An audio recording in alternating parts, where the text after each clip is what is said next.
J'espère que vous allez tous bien. Petite vidéo réponse à vos questions. Alors à la base, je sors les vidéos le matin. Là, je me suis dit, je vais attendre le match du Real Madrid. Je me suis dit, parce que c'est ça en fait, les supporters du Barça, on vit dans l'espoir. On attend, on espère. J'ai arrêté d'espérer dès qu'il y a eu penalty pour le Real Madrid. On va parler d'arbitrage dans cette vidéo? Non. J'ai retenu donc 10 questions de votre part. Merci à tous les participants. Comme d'habitude, ça se passe sur Instagram. Ceux qui veulent participer la prochaine fois. On commence par, à l'arrivée de Xavi, on a vu un début attractif avec des gros scores. On se disait que le Barça, que le grand Barça était de retour. On connaît tous la suite. Penses-tu qu'on va aussi assister au même scénario avec Hansi Flick? C'est une question très intéressante, très pertinente. Honnêtement, je vois quand même des différences. Je ne sais pas pour vous, entre le début du Barça de Xavi et le début du Barça de Hansi Flick. Et je parle pas là de gros scores, de gros matchs et tout. Maintenant, bien sûr, tu as raison. Quand tu fais le bilan de points, je crois que même le Barça de Xavi, au même stade, là, actuellement, en Liga, était avec plus de points. Donc, si on parle purement résultats, purement statistiques, purement chiffres,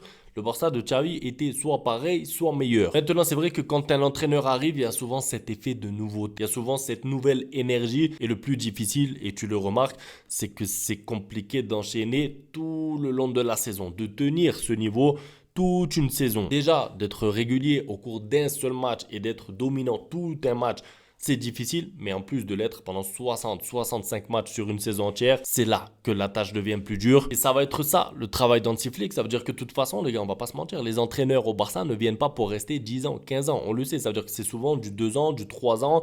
Et le but d'Hansi Flick, c'est de pouvoir faire avec ce groupe quelque chose, d'aller chercher un trophée, deux trophées, d'être pertinent en Liga, en Ligue des Champions. Si même Xavi, légende du club, n'est pas resté très longtemps, parce que c'est difficile d'entraîner au Barça, il faut à la fois les résultats, le jeu, la manière, il faut plein de choses. On espère en tout cas qu'Hansi Flick pourra trouver la méthode pour tenir le plus longtemps possible et surtout redevenir compétitif le plus vite possible. Recruter un autre numéro 9 devient indispensable. Tu ne penses pas? Clairement, je pense que ça devient une évidence. En fait, au-delà de recruter ou pas un numéro 9, ce qui est obligatoire, c'est de ne pas prolonger Lewandowski jusqu'en 2027. Et c'est pas un manque de reconnaissance parce que je sais que Lewandowski a marqué des buts. Il a mis des buts importants cette année, Classico, Bayern Munich. Il n'y a pas de problème sur ça, mais on voit ses limites dans le jeu. Donc à partir du moment où on voit ses limites dans le jeu, déjà en 2024, fin 2024, bientôt 2025, je peux pas imaginer Lewandowski en 2027, mois de mars, donc dans 2 ans. Lewandowski qui nous fait encore des contrôles ratés. Voilà, il va falloir aussi au bout d'un moment, c'est naturel, passer à autre chose. Chercher un autre numéro 9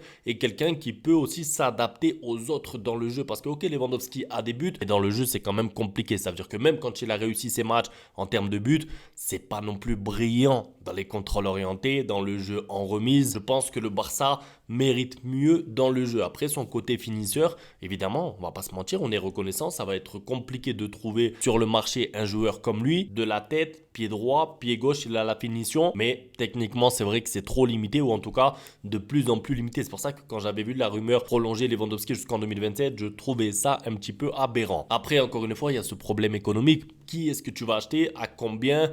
Le salaire, le fair play financier, est-ce qu'on peut l'inscrire? C'est un autre problème.